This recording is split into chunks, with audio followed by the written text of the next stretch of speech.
Straight of హార్మోస్ని Iran 40 రోజులు black చేసింది. ఇప్పుడు ప్రస్తుతానికి ఇరాన్ పోర్ట్స్ నుంచి వచ్చే ప్రతి వెజల్ని, ప్రతి షిప్ని, ఆయిల్ ట్యాంకర్ కావచ్చు, అలాగే కమర్షియల్ షిప్స్, వీటన్నిటిని కూడా ఇప్పుడు అమెరికా బ్లాక్ చేస్తుంది. దీనివల్ల స్ట్రాటజిక్గా అమెరికా ఇరాన్ని ప్రెషరైజ్ చేద్దామన్న ఆలోచనలో ఉంది.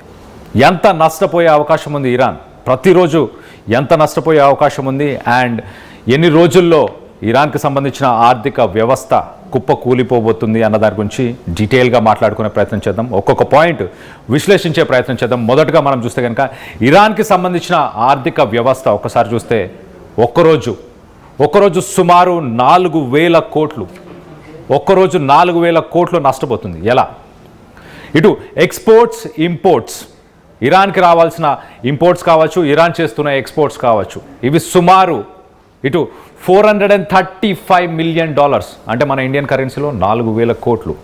ఇటు దీంట్లో పెట్రోకెమికల్స్ ఉన్నాయి, ఫెర్టిలైజర్స్ ఉన్నాయి, అలాగే ఇటు ఇంపోర్ట్స్ చేసుకునే సమయంలో చూస్తే కనుక గూడ్స్, ఇటు ఫుడ్ కావచ్చు, మెడిసిన్స్ కావచ్చు, ఇలాంటివన్నీ కూడా దీంట్లో మొత్తానికి అవన్నీ ఉన్నాయి. Next side please. ఇటు ఒక రోజుకి 4,000 crores. అలాగే ఇంపోర్ట్స్, ఎక్స్పోర్ట్స్, మేజర్ ఇంపోర్ట్స్ ఏంటి, మేజర్ ఎక్స్పోర్ట్స్ ఏంటి, అవి కూడా డీటెయిల్గా మాట్లాడుకునే ప్రయత్నం చేద్దాం. ఒకసారి మనం చూస్తే ఇటు ఎగుమతులకు సంబంధించిన నష్టాలు ప్రతి రోజుకి 2,300 కోట్లు. ఎగుమతులు అంటే ఎక్స్పోర్ట్స్కి సంబంధించిన నష్టాలు 2,300 crores. దీంట్లో 70-80% దీంట్లో పెట్రోకెమికల్స్, అలాగే క్రూడ్ ఆయిల్. మొన్నటి దాకా మనం చూస్తే ఫిబ్రవరి 28 నుంచి ఇప్పుడు ఏప్రిల్ దాకా ఆర్థిక సంక్షోభం, గ్లోబల్ ఎనర్జీ ట్రేడ్ డెఫిసిట్ నడుస్తున్న సమయంలో ఇరాన్ ఇటు స్ట్రైట్ ఆఫ్ హార్మోస్ నుంచి ఇతర దేశాలు, కువైట్, ఖతర్, అలాగే Saudi Arabia, United Arab Emirates, ఇలాంటి కంట్రీస్ నుంచి ఎక్స్పోర్ట్స్ ఏవైతే ఉన్నాయో అవి 70-75% ఎక్స్పోర్ట్స్ తగ్గిపోయినాయి. ఆ ఎక్స్పోర్ట్స్ తగ్గిపోవడంతో ఇరాన్ చమురు ధరలు ఒక్కసారి ఆకాశాన్ని అంటే $120 పర్ బ్యారెల్ చేరుకున్న సమయంలో ఇరాన్ దానిపైన డాలర్స్లో గడిచింది, అంటే కొంత లాభపడింది. కానీ ఏప్రిల్ నుంచి ఇటు అమెరికా ఆంక్షలను తీసుకొచ్చిన తర్వాత ఇరాన్ నుంచి ఒక్క వెసల్ కూడా వెళ్ళకూడదు అని చెప్పిన తర్వాత ఇప్పుడు ప్రస్తుతానికి రోజువారీ నష్టం మనం చూస్తే 2,300 కోట్లు ఎక్స్పోర్ట్స్కి సంబంధించి. అలాగే దిగుమతుల గురించి కూడా కొంత మాట్లాడుకునే ప్రయత్నం చేద్దాం. దిగుమతులు మనం చూస్తే కనుక రోజు సగటున ఒక 1,400 కోట్లకు సంబంధించిన దిగుమతులు జరుగుతున్నాయి ప్రతిరోజు. ఒకసారి మనం చూడవచ్చు దిగుమతుల నష్టం ప్రతి రోజుకి 1,400 కోట్లు. ఏం దిగుమతి చేస్తుంది ఇరాన్ ఫెర్టిలైజర్స్, మెడిసిన్స్, ఫుడ్, ఇలాంటి అన్ని దిగుమతులు ప్రస్తుతానికి ఇరాన్ ప్రపంచ దేశాల నుంచి దిగుమతులు చేస్తుంది. మరి ముఖ్యంగా చైనా నుంచి పెట్రోల్, చైనాకి ఆయిల్ని అమ్ముతూ రిటర్న్లో ఒక 1,400 crores సంబంధించిన ఇంపోర్ట్స్ని చేస్తుంది. ఆ ఇంపోర్ట్స్ కూడా ప్రస్తుతానికి నష్టపోతుంది. సో మొత్తంగా 1,400 కోట్లు ఇది, అలాగే 2,300 కోట్ల ఎక్స్పోర్ట్స్, మొత్తంగా 4,000 కోట్లు ప్రతిరోజు నష్టపోతున్నాం. So next side. సో 4,000 కోట్లు ప్రతిరోజు నష్టపోతున్నాం. అలాగే మనం చూస్తే ఇటు దీర్ఘకాలిక ప్రభావం ఎలా ఉండబోతుంది, ఎగుమతులు, దిగుమతులు ఇవన్నీ తీవ్రంగా ప్రభావితం చెందితే కనుక ఇటు ఒక్క నెలకి ఇరాన్ నష్టపోయే నష్టం కాస్త $1 బిలియన్, అంటే అక్షరాల 1,00,000 కోట్లు. మన ఎగుమతులు, దిగుమతులు రెండింటిని కలుపుకుంటే ఒక నెల రోజులు చూస్తే 1,00,000 crores, ఇండియన్ కరెన్సీలో 1,00,000 crores ఇరాన్ నష్టపోతుంది. ఒక 3 నుంచి 6 నెలలకు సంబంధించిన నిల్వలు మాత్రమే ప్రస్తుతం ఇరాన్ దగ్గర ఉన్నాయి. 3 to 6 months, 3 నుంచి 6 నెలలకు సంబంధించిన నిల్వలు, అంటే 3 నుంచి 6 నెలలు ఒకవేళ స్ట్రైట్ ఆఫ్ హార్మోస్ని అమెరికా బ్లాక్ చేస్తే 3 నుంచి 6 నెలల తర్వాత ఇరాన్కి సంబంధించిన ఎకానమీ కొలాప్స్ అయిపోతుంది. ఆ ఎకానమీ కొలాప్స్ అయిన తర్వాత దాని రియల్ వాల్యూ, ఆల్రెడీ మనకు తెలుసు రియల్ వాల్యూ 100% డీఫ్లేట్ అయింది, అంటే తగ్గిపోయింది. ఒకవేళ ఇదే హార్మోస్, స్ట్రైట్ ఆఫ్ హార్మోస్ని అమెరికా ఇంకొక 3 నెలలు కానీ 4 నెలలు క్లోజ్ చేస్తే దాని వాల్యుయేషన్ 50-80%, రియల్ ₹100 ఉన్న రియల్ కాస్త అది ₹50 అవ్వచ్చు, ₹30 కూడా అయ్యే ఛాన్సెస్ ఉన్నాయంటూ ఇటు జియోపొలిటికల్ అనలిస్టులు చెప్పుకొస్తున్నారు. Next point please, PCR. So మనం చూస్తే ఇటు ఆయిల్, ఎరువులు, ఆహారం, ఇతర వస్తువులను రవాణాగా అన్నిటికీ బ్రేక్ పడుతుంది. ఇటు గల్ఫ్ కంట్రీస్, ప్రస్తుతానికి మనం చూస్తే గల్ఫ్ కంట్రీస్కి సంబంధించి కువైట్ కానీ, ఖతర్ కానీ, United Arab Emirates, Saudi Arabia, ఇలాంటి కంట్రీస్ నుంచి ఆయిల్ ఎక్స్పోర్ట్స్ ఏవైతే ఉన్నాయో 70-75% అవి పడిపోయాయి. అలాగే ఇంపోర్ట్స్ కూడా తగ్గిపోయాయి. ఇరాన్కి కూడా మరీ ముఖ్యంగా ఆయిల్, ఫెర్టిలైజర్స్, ఆహారం, అలాగే మెడికేషన్స్, ఇలాంటి ఇంపార్టెంట్ ఇంపోర్ట్స్ ఇలాంటి ఇంపార్టెంట్ ఇంపోర్ట్స్ అన్నీ కూడా బ్లాక్ అవుతున్నాయి. Next side please PCR.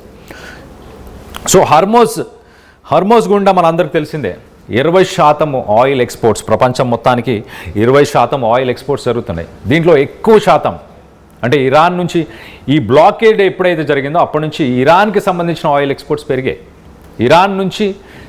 ఇరాన్కి రావాల్సిన ఇన్కంలో ఆల్మోస్ట్ 70 నుంచి 80% ఈ ఆయిల్ మీదనే ఇరాన్ ప్రస్తుతానికి దాని రెవెన్యూ ఉంది. ఒక్కసారి ఇప్పుడు అమెరికా బ్లాక్ చేయడంతో దాదాపు 2 మిలియన్ బ్యారల్స్ పర్ డే, ప్రతిరోజు 2 million barrels per day production ఉంటుంది. ఆ 2 మిలియన్ బ్యారల్స్ పర్ డే ప్రొడక్షన్ని ఇటు చైనా కానీ మిగతా కంట్రీస్కి ఇరాన్ పంపిస్తూ ఉండేది. అదంతా ప్రస్తుతానికి బ్లాక్ అయిపోయింది. Next slide PCR. అదంతా ప్రస్తుతానికి బ్లాక్ అయిపోయింది. ఆ 70-75%కి సంబంధించిన ఇటు రిజర్వ్స్, గల్ఫ్ కంట్రీస్కి సంబంధించిన రిజర్వ్స్ అని చెప్పొచ్చు. ఇటు ఇరాక్ కానీ, కువైట్ కానీ, సౌదీ అరేబియా, అలాగే యునైటెడ్ అరబ్ ఎమిరేట్స్, ఇలాంటి కంట్రీస్ నుంచి 70-75% ఆయిల్ ఎక్స్పోర్ట్స్ ఏవైతే ఉన్నాయో అవి తగ్గిపోయాయి.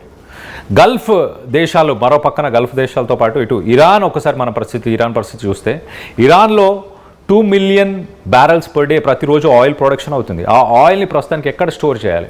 ఒకవేళ ఆన్ షోర్ అంటే స్టోరేజ్ ట్యాంక్స్లో స్టోర్ చేయాలన్నా చాలా కాస్ట్లీ.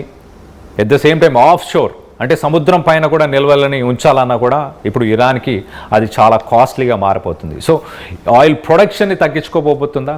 ప్రస్తుతానికైతే ఇరాన్ నష్టాల్లోనే ఉంది. 4,000 కోట్లు ప్రతిరోజు నష్టపోతుంది. Next slide please PCR.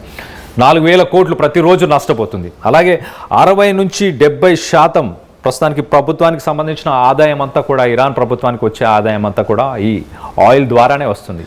దీనికి ప్రత్యామ్నాయ మార్గాలని ప్రస్తుతానికి ఇరాన్ ఆలోచిస్తుంది.